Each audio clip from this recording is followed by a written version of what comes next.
Mains की तैयारी करने वाले साथियों के लिए मोस्ट इम्पोर्टेंट क्वेश्चन है। पहला क्वेश्चन है, प्रत्यावर्ती विद्युत धारा उर्ता का किसी भी पल का मान क्या कहलाता? शिखर मान कहलाता, तात्कालिक मान कहलाता, आरएमएस मान कहलाता या औसत मान कहलाता? तो क्या होता है? तात्कालिक मान होता है। क्या होता है? तात्कालिक मान होता है। ठीक है। दूसरा क्वेश्चन है, सभी वैद्युतिक मापक यंत्र मापते किसको? विद्युत के जो मापक यंत्र होते हैं किसको मापते हैं?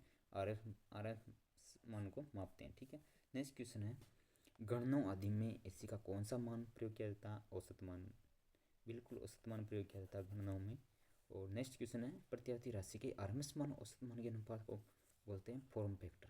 क्या बोलते हैं? फॉर्म फैक्टर बोलते हैं। फॉर्म फैक्टर का मान क्या होता है? 1.11 होता है।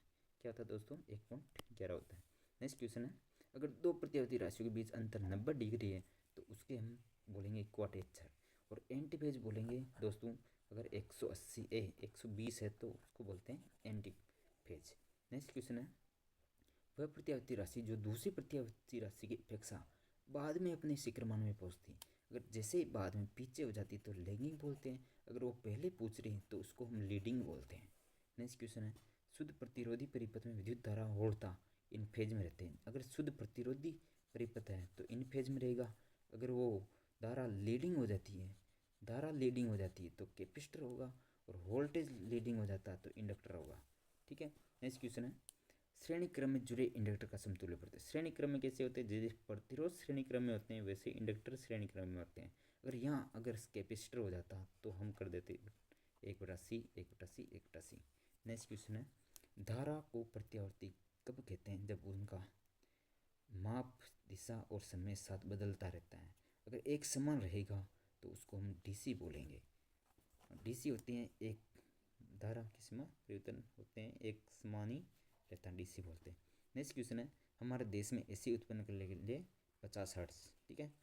और आगे चलते हैं। नेक्स्ट क्वेश्चन है, मशीन की आवृत्ति किस पर निर्भर करती है? ध्रुव के जोड़ों पर करती है, ध्रुव के आकार पर करती है, मशीन की रेटिंग पर करती है, सप्लाई आवृत्ति पर करती है? तो मशीन के ध्रुव पर की आवृत्ति निर्भर करती है। वोल्टेज व धारा के बीच कोण फेज अंतर कहलाता है। वोल्टेज और धारा के बीच फेज अंतर कहलाता है। दो प्रत्यावर्ती परिणामों के बीच कोण हो तो इन प्रत्यावर्ती राशियों को क्या बोलते हैं? तो आउट ऑफ फेज बोलते हैं। क्या बोलते हैं? आउट ऑफ फेज बोलते हैं। इन फेज बोलते हैं 0 है तो इन phase 90 degree lagging, 90 leading. Leading में कैपेसिटर होगा, लैगिंग में इंडक्टर होगा। आरएस मान औसत मान फॉर्म गुणांक अभी बताया था मैंने, इसका मान होता है 1.11। नेक्स्ट क्वेश्चन है, अधिकतम मान आरएस मान सीकर, और सीकर का मान होता है दोस्तों 1.414। नेक्स्ट क्वेश्चन है, यदि औसत मान ज्ञात हो तो आरएस मान ज्ञात करने के लिए हमें क्या करना होगा? 1.11 इंटू औसत मान, ये फॉर्म है। और औसत मान क्या होता है दोस्तों? 0.437 होता है दोस्तों। नेक्स्ट क्वेश्चन है, यदि चक्र का अधिकतम मान ज्ञात हो तो औसत मान हम 0.406 EMX के द्वारा ज्ञात कर सकते हैं। इसको ही बोलते हैं औसत मान, इसको ही बोलते हैं औसत मान। नेक्स्ट क्वेश्चन है, यदि चक्र का अधिकतम मान ज्ञात हो तो आरएस मान हम 707 EMX से ज्ञात करते हैं, यानी कि 707 क्या हो गया हमारा? आरएस मान हो गया।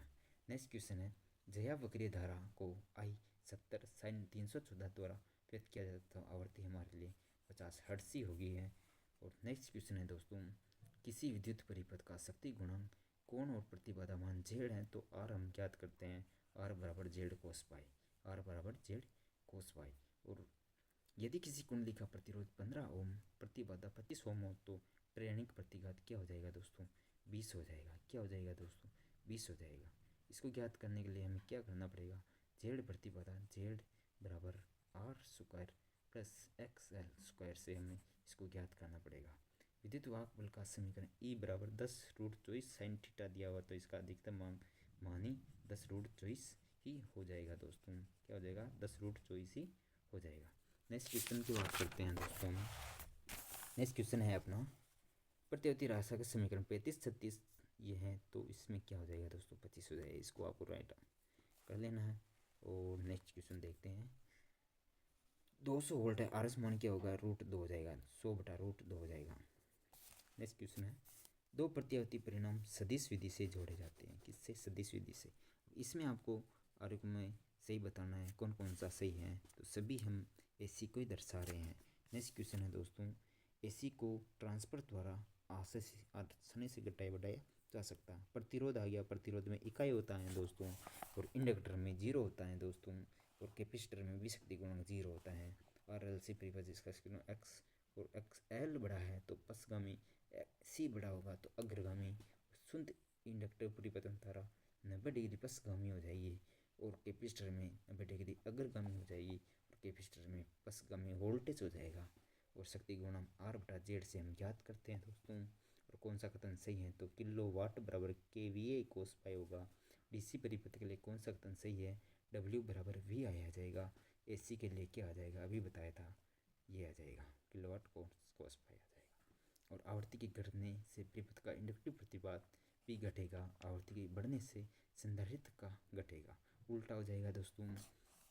नेक्स्ट क्वेश्चन है, शुद्ध इंडक्टर परिपथ की आवृत्ति आधी हो तो परिपथ की बता 2 गुनी हो जाएगी, तो और परिपथ का गुणांक होता है R/Z। आज का एक लास्ट क्वेश्चन मैं आपको कराने वाला हूँ, रिएक्टिव पावर की यूनिट क्या होती है, VAR होती है। अब आपको कमेंट में बताना है किलो वाट को हम कौन सी शक्ति बोलते हैं, और VA को हम कौन सी शक्ति बोलते हैं, और वाट में हम किसका मापन करते हैं। ये 3 क्वेश्चन आपको बताना है कमेंट बॉक्स में। और वीडियो अच्छी लगी हो तो शेयर लाइक सब्सक्राइब जरूर करिएगा। धन्यवाद।